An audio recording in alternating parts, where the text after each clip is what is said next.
Hey guys, welcome back to history class.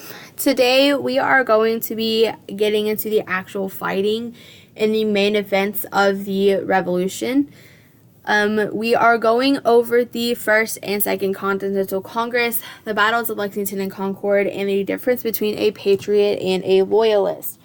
Make sure you pay attention, especially to the battles and the difference between a patriot and a loyalist. That can get pretty confusing. Alright, so first we had the First Continental Congress. We had 55 guys from all of the colonies, except with the exception of Georgia. They met together in Philadelphia.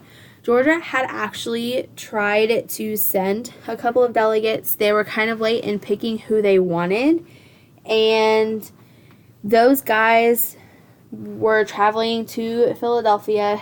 I believe they got sick and they were unable to finish the journey. So they were excluded from this Congress, but their voices and their opinions were still being heard. The Continental Congress was created to be a political body for all of the colonies. If you remember back from last unit, we talked about the Virginia House of Burgesses. This was a political body just for Virginia itself. No other state, no other colony.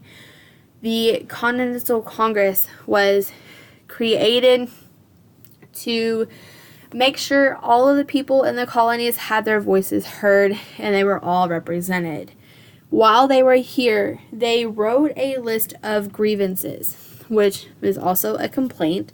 They had a giant list of grievances that they were going to send to King George III in England. The main thing that they wanted was for their taxes to be repealed. They didn't like the fact that the British had just randomly decided to pass all these humongous taxes on them.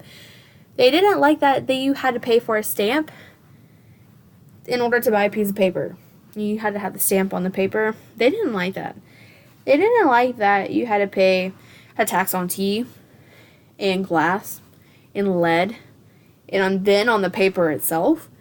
They didn't like it, and they said it's not fair. Like, it's too high for us. You're literally taking all of our money. If you remember from the thing with the Skittles that we did last week, you will understand how they felt. And so it was a big thing for them. And so they wanted the taxes to be repealed. Of course, King George, being the 5-year-old toddler that he was, said no. It's like, I'm not gonna do it. And so they had to change routes and change different. They had to have a different plan. All right, next we have the Battle of Lexington and Concord. The British were on their way to the Boston area to take all of the military weapons. King George said he did not trust the Bostonians anymore after the Boston Tea Party and after the refusal to pay back the $1 million of tea that they wasted. So he sent a large army across the ocean, and it eventually led to Lexington and Concord. When the British were spotted in a town called Charlestown, which is in Massachusetts. Oh, there's going to be a different town with a similar name later. But in Charlestown, Massachusetts, they saw the British coming. This church called the Old North Church actually signaled the Bostonians using lanterns. And the message that they played out was 1, if by land, 2, if by sea. So that means that if you have one soldier on land, you have 2 more coming in. So you have twice as many soldiers coming in to Boston, so be prepared. When this warning came about, Paul Revere went and did his little midnight ride to Lexington, and he alerted all the Minutemen so that they could be prepared. At sunrise, we had the British land in Lexington. They landed in Boston. They marched, I think, like 5 miles to Lexington, and there were about 400 soldiers there in Lexington. They had left 300 behind. There were 400 in Lexington itself.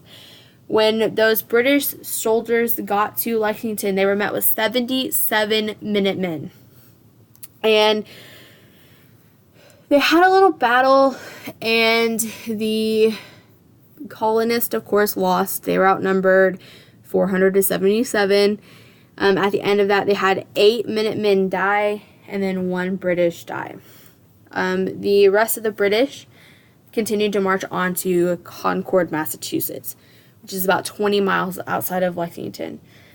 When the British got to Concord, they sent 100 of the soldiers out to go and search the different houses in the different locations for the military weapons. They sent them to the outskirts of town, so the little farms that they had, because they're like, that's where they're going to hide them. That's the jackpot.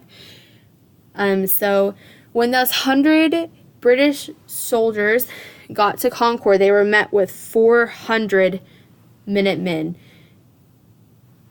And again, another battle happened, and who can we assume won? The Americans. Okay, so the Americans outnumbered them 400 to 100, and the British were eventually pushed back to the main part of Concord, and they met up with the rest of the British Army and started to march from Concord back to Boston, which is about 28 miles. So they were marching 28 miles in one day. So all along the way back from Concord to Boston, the British were being fired upon. They had, in the end, 3,960 Minutemen show up, and they were aligned all along the road, and they were shooting at the 1,500 British troops. In the end, 49 Americans died, 39 were wounded, and 5 went missing.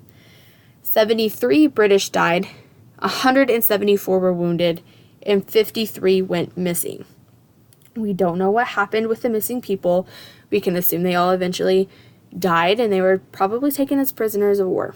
So, this whole instance, this battle of Lexington and Concord, it's known as the shot heard around the world. They wanted to, well, okay, you can take this literally as you can literally hear the shot all the way on the other side of the world. That is not the case. This is a figurative of speech. It's not literal. This phrase, shot heard around the world, symbolizes this is the very first revolution to ever happen in history. The American Revolution was the very first of its kind.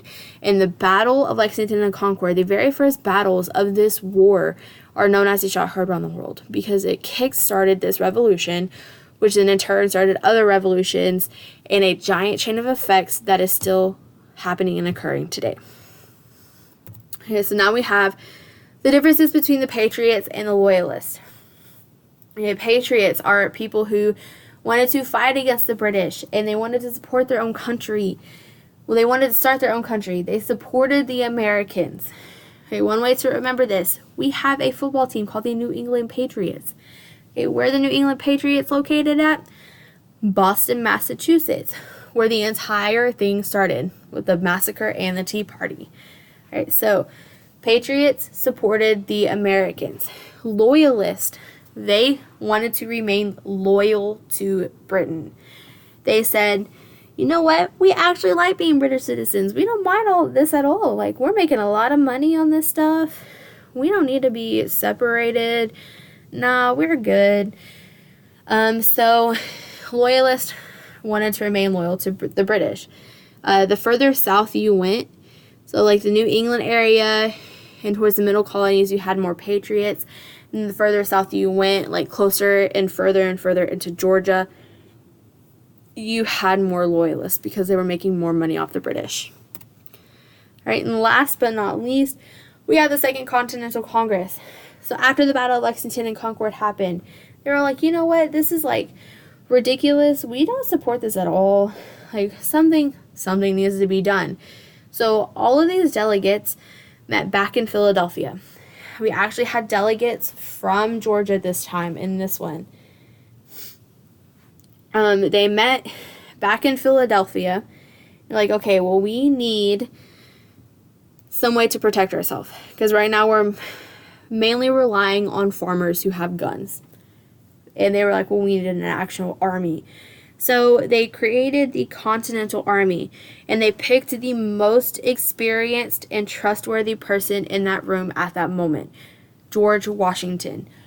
George Washington had been a commander during the French and Indian War. Yes, he lost half of the majority of his men, but again, he had the most experience. So they picked George Washington as the general of the Continental Army.